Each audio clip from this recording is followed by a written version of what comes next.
Boas palavras, poesias e reflexões. Nós estamos fazendo esse mês de março algumas reflexões sobre a mulher.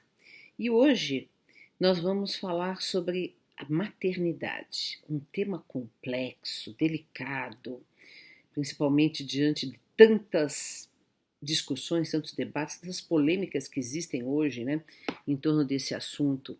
Porque a maternidade ela pode ser excessivamente romantizada, como era no século XIX, e às vezes se tornar uma prisão obrigatória para a mulher, mas a maternidade também pode ser excessivamente desqualificada, desencorajada, né? Como muitas vezes acontece no mundo contemporâneo, né? Ou seja, a maternidade às vezes é vista, sim, mesmo quando a mulher deseja, como uma prisão, como um problema, como um estorvo na vida da pessoa, da mulher, porque a sociedade também não apoia suficientemente a maternidade. Então, nós temos várias questões aí que permeiam esse tema, sobre as quais nós devemos refletir com muito cuidado. Como eu sou uma pessoa que estudei muito dois autores de quem eu gosto demais, né? Que um é Pestalozzi, que foi objeto da minha dissertação de mestrado na USP, e Winnicott, que é um psicanalista que trata muito da questão da infância, da relação da mãe com o filho, né? E os dois trazem uma contribuição importante, demonstrando a importância da maternidade, da mãe na vida do filho, né? Porque a criança, o bebê, né, está em estado de fusão enquanto está no ventre materno. E mesmo depois que nasce, ainda esse estado de fusão permanece por um grande período, né? A criança, nos primeiros meses, ela não faz distinção entre ela e a mãe, né? Ela e a mãe são a mesma pessoa, elas não têm a distinção entre eu e tu, né? Que só vai se constituindo depois. Até os 2 anos, ela está muito conectada com a mãe. E vejam, na nossa sociedade, a mulher não tem a oportunidade de ficar com as crianças. Muitas vezes não querem, mas muitas vezes não podem, né? Porque precisa trabalhar, porque precisa estar fora, não há licença maternidade estendida. Nos países nórdicos, por exemplo, a licença maternidade é estendida, né? Tem até 2 anos de licença e o pai também pode participar, o que eu acho perfeitamente necessário, útil, porque se todas as crianças do mundo tivessem os 2 primeiros meses, os 2 primeiros anos, digo, de uma maternagem intensa, aconchegante, e não ficassem em creches, em escolas, em jardins da infância, em berçário, as crianças teriam muito mais saúde psíquica, os seres humanos adultos teriam muito mais os seres humanos adultos teriam muito maior saúde mental. Por quê? Porque esses primeiros 2 anos são essenciais para que o ser humano se sinta seguro, tem que desenvolver plenamente esse apego à mãe, ao pai também. Mas no caso, a mãe, nos primeiros meses, é muito essencial a presença materna, né? Então não adianta relativizar, porque a maternidade é de importância fundamental para a espécie humana. Tanto que quando a gente vê, por exemplo, os mamíferos, né? Não sei se vocês já tiveram a experiência, eu já tive várias vezes a experiência de ver uma cadela parir filhotes, ou uma gatinha parir filhotes, e como que elas ali se dedicam inteiramente aos filhotes, né? E lambem, quando a gente fala, né, até usa uma expressão idiomática que fala lambe a cria, né, e elas ficam lambendo a cria. Eu tive uma cachorra aqui em casa cujo filhote até hoje, agora está velha, a filha dessa cadela, que era uma Weimaraner, ela ficou, eu acho que mais de semana sem sair para fazer xixi, porque ela não deixava os filhotes, né? Então é uma coisa muito forte. Aí também eu vou contrariar várias teses contemporâneas que não admitem que a maternidade seja um instinto. Para mim existe um instinto materno, Porque se a gente observa nos mamíferos, de que nós fazemos parte, né? Nos primatas, de que nós fazemos parte, e existe um forte instinto materno. O que é o instinto? Né? O instinto é a imanência de Deus na criação, é a presença, é a regulação de Deus, onde não há liberdade. No plano do ser humano, que temos liberdade, podemos até contrariar os instintos, podemos até ir no sentido oposto dos instintos, né? E matar um filho, por exemplo, né? Embora essas coisas também aconteçam de vez em quando por uma anomalia na natureza, mas, né, existe algo instintivo no ser humano em relação a um bebê, um instinto de proteção, um instinto de ternura, algo que é muito forte, tanto que é dos sentimentos mais avassaladores que o ser humano pode ter, é quando vê um filho, é quando tem um filho. Isso tanto para o homem quanto para a mulher. Acontece que os homens, vamos agora conversar um pouco sobre os homens, né? Os homens assumem muito menos, se deixam muito menos dominar ou desabrochar esta ternura, este instinto protetor, de aconchego com o bebê, né? Tanto que nós temos uma grande contingência no Brasil e no mundo de mães solos, porque os homens abandonam, os homens não assumem, os homens estão presos, os homens estão alcoólatras, os homens estão na droga, né? E muitas vezes a mulher tem que assumir sozinha, e isto é um fardo muito grande, porque tantas mulheres sozinhas para sustentar, para trabalhar, para cuidar, para fazer a maternagem, né? E aí, claro que a coisa sai com muitos problemas, né? Ou seja, todo o contexto fica caótico, né? Porque ainda mais num mundo em que o trabalho exige, né, dedicação total, né? Esses dias passeou pelas minhas timelines das redes sociais um meme, uma frase que eu achei perfeita, né? Que a sociedade quer, hoje em dia, que a mulher trabalhe como se não tivesse filhos e cuide dos filhos como se não trabalhasse fora, né? Isso não é exigido do homem, jamais, nunca foi, né? Quer dizer, o homem pode trabalhar fora e aí chegar em casa uma horinha, meia horinha, fazer um carinho e pronto, né? E não se obriga, né, a cuidar, a velar, a perder sono, enfim, a fazer todo o trabalho que implica em ter um filho, né? Então, hoje, felizmente, há muitos homens que estão mudando esse parâmetro, há muitos homens que cuidam, né? Há muitos homens que fazem essa maternagem, porque a maternagem ela pode ser feita por qualquer pessoa. Claro que melhor se for feito pela mãe, principalmente nos 2 primeiros anos, né? Predominantemente pela mãe, né? Presente, a mãe presente, porque o vínculo entre mãe e filho é um dos vínculos, ou o vínculo mais forte que existe, psíquico, biológico, né? Mental na natureza. Então, é absolutamente muito importante que a mãe esteja presente. Mas qualquer pessoa, seja o pai, seja uma avó, um avô, um amigo, qualquer pessoa, né? A mãe adotiva, por exemplo, né?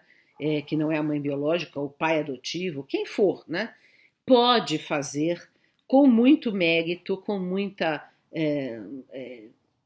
muito sucesso, muita eficácia, o papel da maternagem, né? E eu escrevi um artigo anos atrás, que eu sempre gosto de citar, que é O Mundo Precisa de Mães. Né? Por quê? Porque a maternagem, digamos, esse dar colo, esse aconchego, o amor incondicional, que não julga, que está ao lado, né? É algo que todos nós podemos fazer uns com os outros, independente da idade. E todos nós, em algum momento da nossa vida, nós precisamos de um colo, nós precisamos de uma mãe. E talvez a nossa mãe biológica, a nossa mãe que poderia nos dar, não está ali, ou por uma incapacidade de estar, ou porque já faleceu, né? Então, a maternagem é o cuidado com o outro, é é assim aquele cuidado protetor, aquele cuidado de inteiro com o outro, que qualquer um de nós pode fazer com qualquer outro ser humano. E às vezes também qualquer um de nós pode precisar em qualquer momento da nossa vida, né? Agora, uma coisa que é importante e interessante de se tocar é todas as mães são esse modelo de dedicação, de amor incondicional, de presença, de cuidado, de afeto. Não. Há muitas que não são, né? É o que eu dizia, né? No plano do ser humano, onde há liberdade, onde há grande influência social, né? E onde há reprodução de comportamentos através das gerações, né? Então, uma mulher que não recebeu uma maternagem adequada, ela não saberá reproduzir essa maternagem, né? Uma mulher que está estimulada pela sociedade, a competitividade, ou, sei lá, aos vícios, né? Por exemplo, do alcoolismo, da droga ou do sexo compulsivo, e que tudo isso denotam problemas psíquicos graves. Uma mulher que pode ter questões narcísicas, feridas da infância, que pode ter sofrido violência, estupro, abuso, né? Essas mulheres talvez não tenham as condições psíquicas, emocionais, para serem mães nesse sentido pleno da palavra, né? E, portanto, há muitas mães tóxicas, há muitas mães que, que prejudicam os filhos e que os filhos precisam depois de muita terapia e às vezes nem com muita terapia conseguem superar o trauma de uma mãe tóxica. E essa toxicidade da mãe pode ser em vários graus, pode ser aquelas gravíssimas, né, com abusos, com violências físicas, com violências verbais, ou podem ser toda mãe, mesmo as melhores, às vezes podem falar coisas, podem ter atitudes que deixam marcas muito profundas nas pessoas. Por isso que eu sou a favor de que qualquer pessoa tenha que fazer terapia no decorrer da vida. Isso não só as mães, claro, os pais e todos os adultos em geral, porque a criança é um ser sensível, é um ser muito delicado, muito aberto, né? Como diria Maria Montessori, é um ser que a mente infantil é absorvente, então ela absorve todas as emoções, as agressões, os amores, os afetos, os cuidados, tudo isso vai formando a mente da criança. E se ela é agredida, ela é desrespeitada, ela é desqualificada, né? Porque quantas mães e pais, né? Eu estou falando hoje das mães, mas isso vale também para os pais, né? Desqualificam, que você é um burro, você não sabe fazer nada. Essas frases repetidamente feitas durante toda a infância, acabam por deixar marcas muito negativas na criança e depois no adulto, baixando a autoestima, né? Recentemente alguém me falava assim, a minha mãe falou de mim o seguinte, esta porcaria, a filha, que eu tentei de todo jeito tirar, até com uma agulha de tricô. Agora, você imagine um ser humano ouvir isto da mãe, né? Que foi enjeitado, que tentou-se abortá-lo, que não era desejado, né? E isso acontece muito, né? Quer dizer, as gravidezes que são imprevistas, eu não sei se é plural de gravidez, é gravidezes, se não for, acabei de inventar. As gravidezes não aceitas, imprevistas, fruto de um descuido, ou de um estupro, ou de o que for, né? E que a pessoa não aborta de fato, mas aborta psiquicamente, né? Ou seja, não aceita, não acolhe, né? A criança, o filho ou a filha, e isso deixa marcas absurdas, né? Por isso que muitas vezes as crianças que são adotadas revelam problemas de desajuste, problemas psíquicos, porque a sensação da rejeição, né, a rejeição que houve, provavelmente, na maioria das vezes, houve uma rejeição por parte da mãe, ela se impregna na pessoa. Por isso que é preciso muita terapia, muito cuidado, muito amor para compensar, né, esta rejeição que faz parte daquelas que foram adotadas, porque as mães abandonaram ou não puderam criar, enfim, né, todo esse contexto que nós vivemos também, né, ou que tinham problemas com drogas, etc., perderam a guarda, e aí cada caso é um caso, mas enfim, houve por parte dessa mãe e desse pai, né, uma rejeição que deixa marcas profundas, feridas profundas na alma, que tem que ser muito bem cuidadas. Então, quando eu digo que o mundo precisa de mães, é porque nós precisamos aprender, todos, homens, mulheres, né,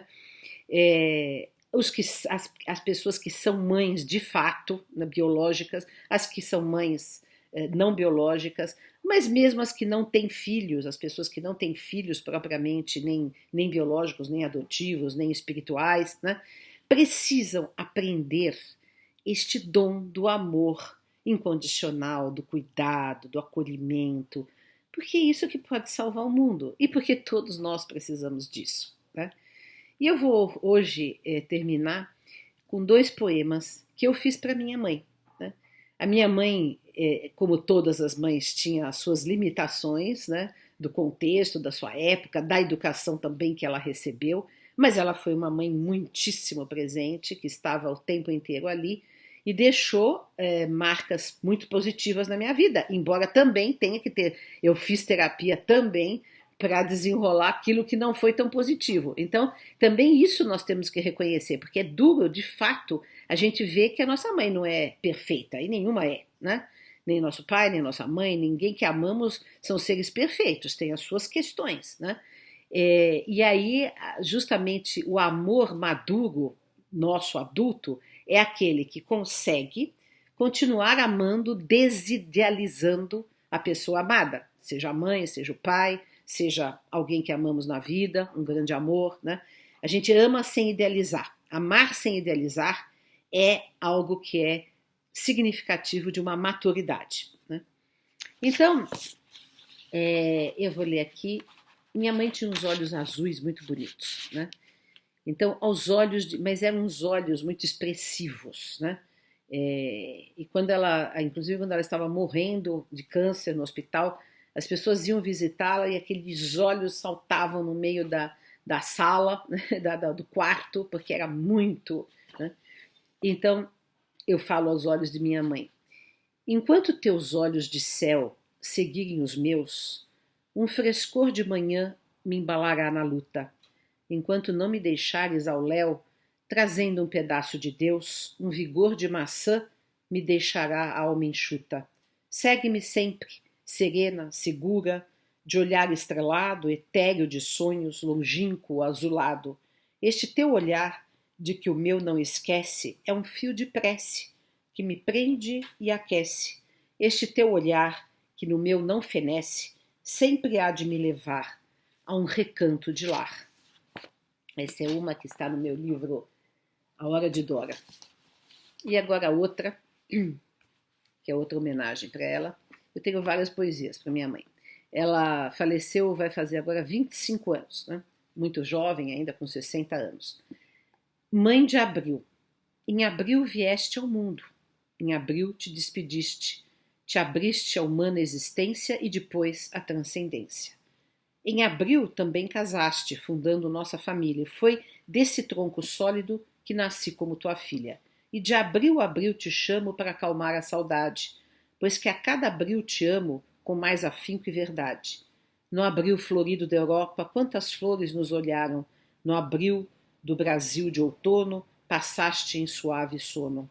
E todo abril comemoro tua vida bem cumprida. Em meu coração eu oro por tua alma tão querida. E quando a hora vier, e na estação que chegar, quero no além renascer e em teu abraço acordar. Então nós vivemos num mundo em que o individualismo feroz, o capitalismo opressor, né, e o mundo do trabalho exige que as pessoas, homens, mulheres, jovens, maduros, velhos, se dediquem integralmente, sem direito a ter horário de lazer, a ter horário para estar com a família, a ter horário para desenvolver-se como ser humano, né? Porque nós vivemos num momento de extrema opressão no mundo do trabalho, no mundo corporativo é uma coisa absurda, né? Todo mundo tem que ficar além da horário, não tem fim de semana, o WhatsApp toca a qualquer hora, chefes pedindo trabalho em qualquer momento. Então, há uma grande dificuldade para as pessoas serem mães e pais, né? E as mães se sentem muito divididas, muito culpadas por conta disso, e as crianças sentem muita falta das mães e dos pais. Né? Então precisamos reformar esse mundo porque é preciso tempo para ter filhos, é preciso tempo, é preciso um descanso, um respiro, né? É preciso um momento de dedicação aos filhos. Não é trabalhando 10 horas no emprego, mais 3 de transporte e meia dúzia. As pessoas falam que o que importa é a qualidade de meia hora por dia e meio fim de semana, porque o fim de semana depois tem que lavar a roupa, tem que fazer supermercado, tem que cuidar de tudo, então nem o fim de semana tem, né? Então nós não temos uma estrutura social que favoreça a maternidade, que favoreça o cuidado das crianças. E as crianças precisam de cuidados amorosos, né? E não adianta que escola, creche, orfanato, o que for, não substitui a atenção exclusiva dedicada a ela que uma mãe e um pai podem fazer e devem fazer, né? Então nós precisamos mudar muito as estruturas sociais e precisamos mudar muito a mentalidade vigente, né? Porque as crianças precisam de mães e pais, né? É que hoje nós estamos falando da mulher. E a mulher, ela pode, deveria poder ser uma profissional e realizar-se enquanto profissional, mas também realizar-se enquanto mãe. Ela não precisaria estar dividida entre esses dois campos, entre esses dois universos, se houvesse maior apoio social, se houvesse uma estrutura que favorecesse a maternidade. Bom, essas foram as nossas reflexões e poesias desse dia de sábado. Um grande abraço a todos da comunidade Paz e Bem, da Associação Brasileira de Pedagogia Espírita, que todos nos acompanham aqui, e ficamos até o próximo sábado.